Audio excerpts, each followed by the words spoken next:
présent, nous nous sommes rendus compte que, mais attends, mais ce monsieur, il est l'un des problèmes majeurs de la RDC. Il est un des problèmes majeurs de la RDC. Bon, dites-moi, il sort d'où d'abord? On va aller pas à pas. Son père, c'est qui? Son père, c'est... Sa mère, c'est qui? Son père, c'est Kabila, qui a été président du Il a grandi où?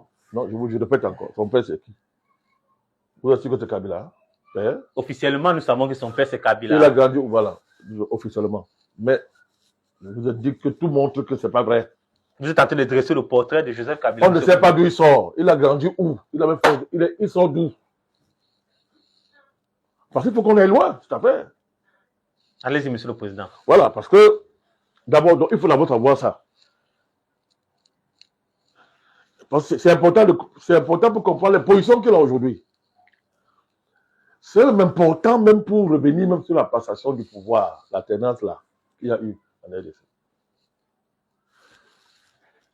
Donc, ce qu'il dit, c'est un tyran.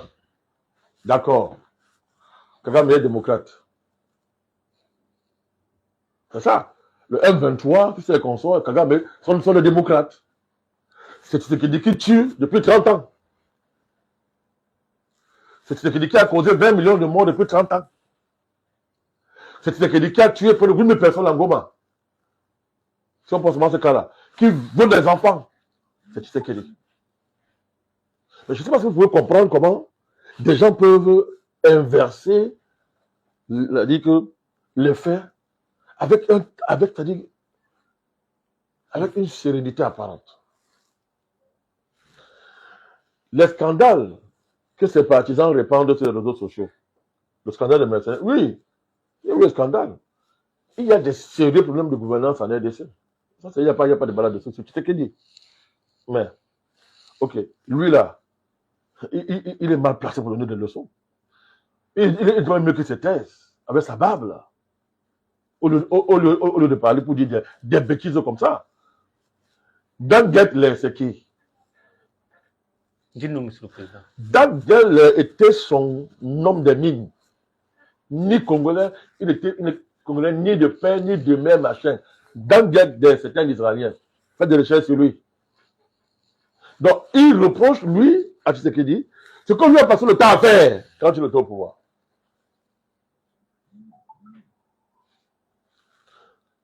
Donc, je laisse de côté le fait que, j'y reviendrai.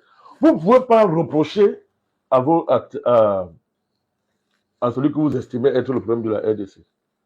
À M. Tshisekedi, ce que vous avez fait, même en pire, je dis bien, même en pire que lui. Quand vous étiez au pouvoir. Quand vous étiez au pouvoir. Et par là, donc, vous soutenez le M23. Et Paul Kagame. Vous dites carrément que le M23 sont les Congolais. Bon. Des Congolais qui massacrent leur population depuis des années. Et qui, en un temps record, ont fait au moins 10 000 morts. Seulement pour entrer en Goma, etc. Et qui pillent les matières premières de leur pays pour aller signer des accords. Pour les donner au Rwanda, pour que le Rwanda aille vendre aux Occidentaux.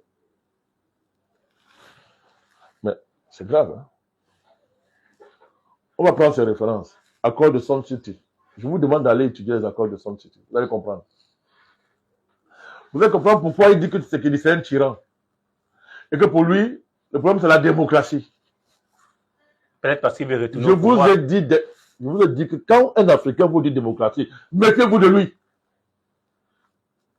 Méfiez-vous d'un Africain quand il vous dit que démocratie là, de manière aussi vulgaire et légère. Méfiez-vous de lui. Ce sont des dangereux. Que veut dire démocratie dans un pays qui est dans une telle situation d'abord? C'est qu'il parle de quelle démocratie? Démocratie veut dire que, il a si bien dit, il dit que les accords de Sun City sont le socle de toute perspective de paix en RDC. Sun City, c'est quoi? Paix et stabilité. C'est ça qui a débouché sur la constitution actuelle. Or, c'est quoi cette constitution? Elle consacre l'avènement d'une armée espagnole en RDC. C'est ce qu'on appelle une armée espagnole. Allez savoir ce qu'on appelle auberge. Allez savoir ce que, quand on dit auberge espagnole, vous remplacez auberge par armée espagnole. Ça veut dire quoi? C'est une armée qui n'appartient pas. C'est une armée on ramasse la nationalité de toutes parts dans le monde. On ramasse n'importe qui, on met là dans l'armée. Des mercenaires. Ouais, c'est-à-dire que je vous dis que c'est même pire que les mercenaires. Donc, Sun City vise donc à sacraliser en fait l'inexistence possible d'une armée digne de son nom en RDC, capable de défendre les frontières du pays et de protéger le territoire. Donc, Sun City, c'est l'apologie et la consécration, n'est-ce pas, du projet de prédation internationale, du projet occidental des Grands Lacs, à savoir, à défaut de balkaniser la RDC, d'en faire un pays qui n'existe pas et qui n'appartient pas à ses populations. C'est de ça qu'il s'agit.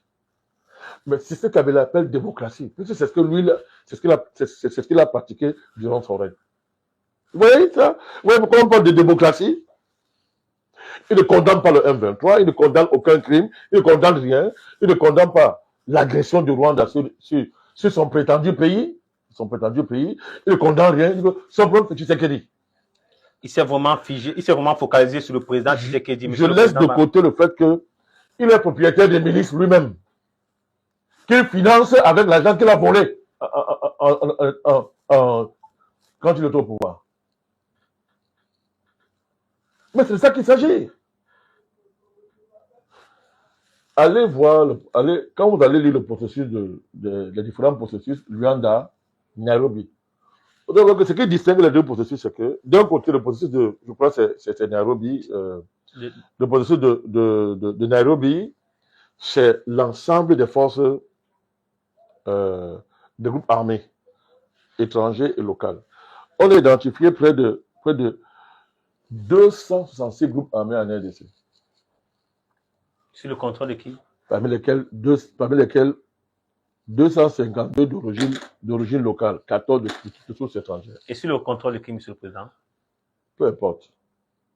Mais comment vous ne comprenez pas l'importance d'une armée dans un tel pays?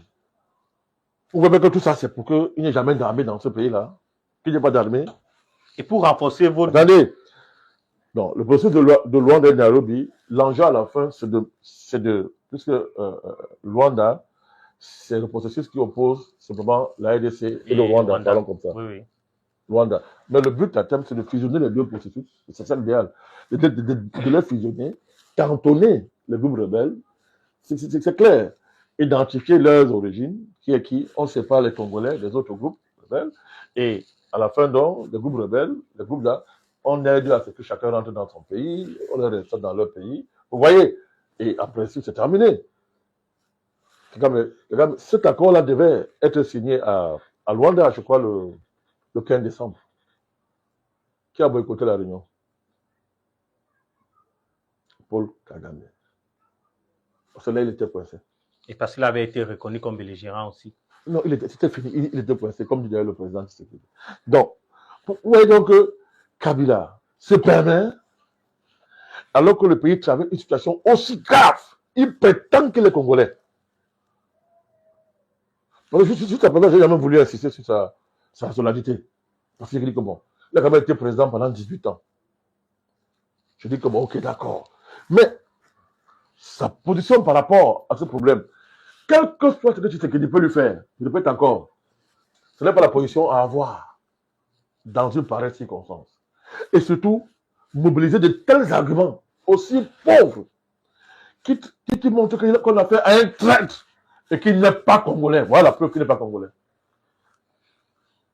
Surtout que, Monsieur le Président, sans vous couper, la dernière sortie du président Kabila, en s'adressant au chef d'état-major, témoin de l'accord avec Tshisekedi, il se présentait déjà comme l'homme de la paix et de la stabilité du Congo, tout en faisant endosser la responsabilité de ce qui pourrait arriver au pays à son successeur. Mais c'est clair. Tout ce qu'il reproche au président Tshisekedi, dans le cadre de son interview, mais ça fait rire. C'est tout ce qu'on lui reproche à lui-même. Il parle de tuer les gens, mais lui, est-ce qu'on peut compter les morts? Qu'on peut le mettre sur sa tête, les morts. C'est incroyable. Et